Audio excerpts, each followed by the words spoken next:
only 34% of Americans are satisfied with how much they're paid at work. I wish there was like an exact guide of what you should be paid and what everyone else should be paid. There's just not anything like that out there. I was accepting crumbs because I thought it was a really huge deal that I was working for this major news organization. $40,000 was the most that I've ever made in my life. So I thought it was what you're supposed to be earning at that stage in my career. What I have learned from that experience is closed mouths don't get fed, and always keep yourself educated. Most of the time, the people who are paid more, it's just because they asked for it. To get a salary adjustment can be really, really difficult to do. There are some employers who really want you to shake them down in the sense that they will match an offer if you get it from someplace else. It's a bad practice, but it is pretty common. Sometimes it's easier to just jump ship. Here's how to figure out if you're being underpaid and what you can do about it.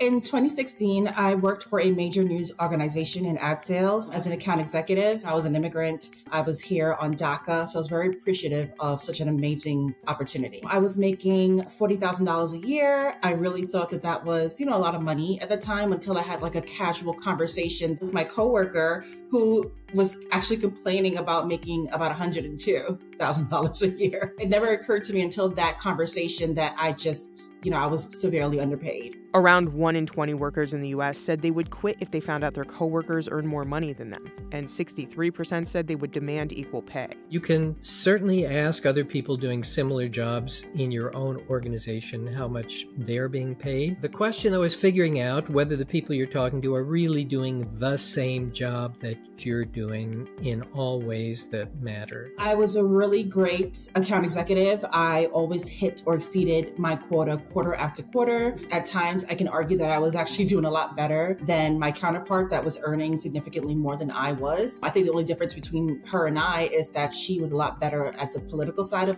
things. 60% of U.S. workers say they didn't negotiate for more money when they were last hired. The difference between someone who gets $55,000 and $60,000, a lot of times is just because person number two just asked for $60,000. It's not because they're better at their job. It's not because they're more experienced. It is simply because they just asked for it. Given the fact that I was an immigrant at the time on DACA, I was always thankful for just any opportunity that came my way.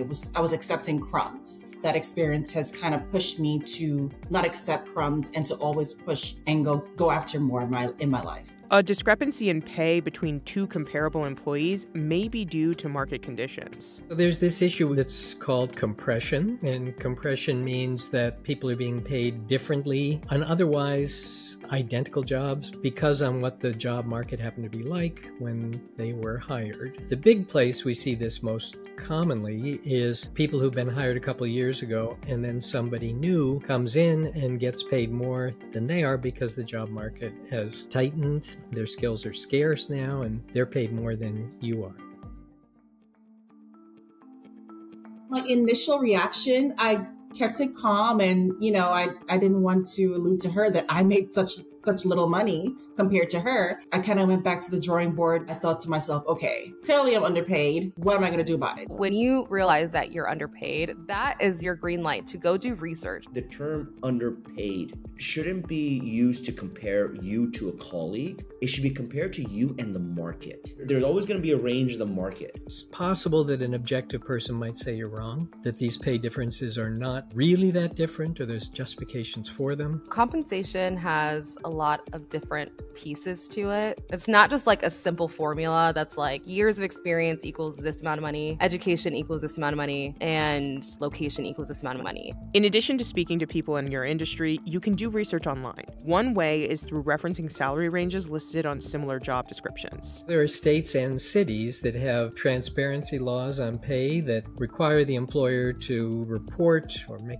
available what they're paying. But the caveat to that is that what they end up reporting are typically salary ranges for a job. When you see a range, and I think I see this with my clients and I see this with candidates, they automatically think, well, I deserve the high end.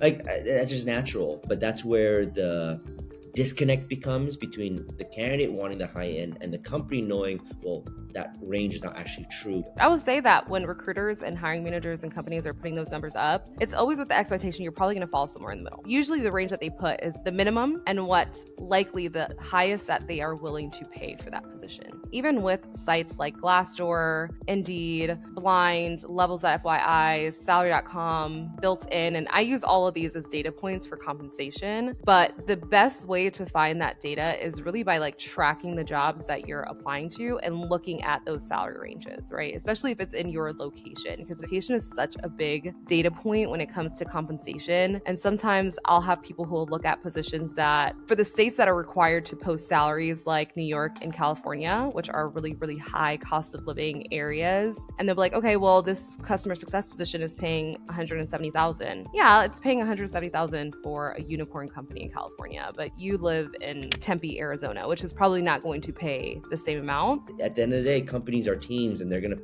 pick the best players for the best value. I decided to continue on as if nothing ever happened, as if I haven't heard anything, and do some market research just to understand how much it is that I am worth, given my experience, what experience that I've had in the past that's transferable, and then take that research with me onto finding a brand new job.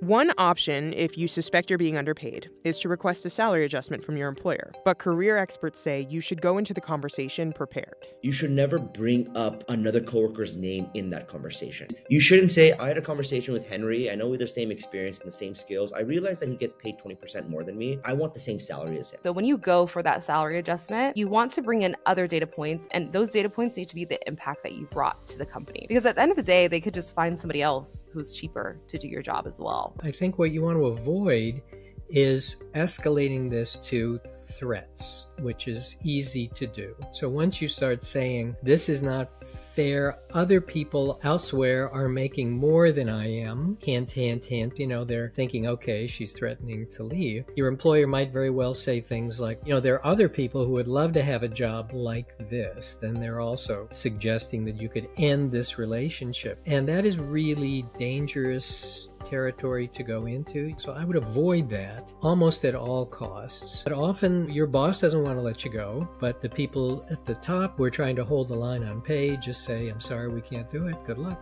Another option is to try to negotiate other benefits the company provides, such as 401k match, stock options, commuting benefits, or paid time off. If your employer is unreceptive to a salary adjustment, you can always consider leaving. But career coaches say you should be careful how you go about it. I knew almost immediately that I wasn't going to go back to, one of my leaders and have a conversation about it, because I didn't personally feel like it was going to be a productive conversation. So I decided to just quietly look for other opportunities. One of the things you have to ask yourself is there anything that would make me stay here? Will I ever get paid what I'm worth? And if the margins of you getting paid versus what market value is too crazy high, that is when you should look at other options out there. It might be changing to a competitor. If you want to make a complete pivot and you're like, you know what, this role that I'm currently in, it's always underpaid. The market value for it is not what I want. Then you need to look at other roles that have a range that's higher, that's better fit for you. I ended up finding another opportunity, which happened to be way better. It was remote, a lot more healthier environment. I used that offer to put in my 2 weeks, and I never looked back since. That gave me the confidence and the guts to kind of land my first six-figure offer. Ultimately, in the end, I'm now an assistant VP. Without that experience, I probably wouldn't have been able to get here today.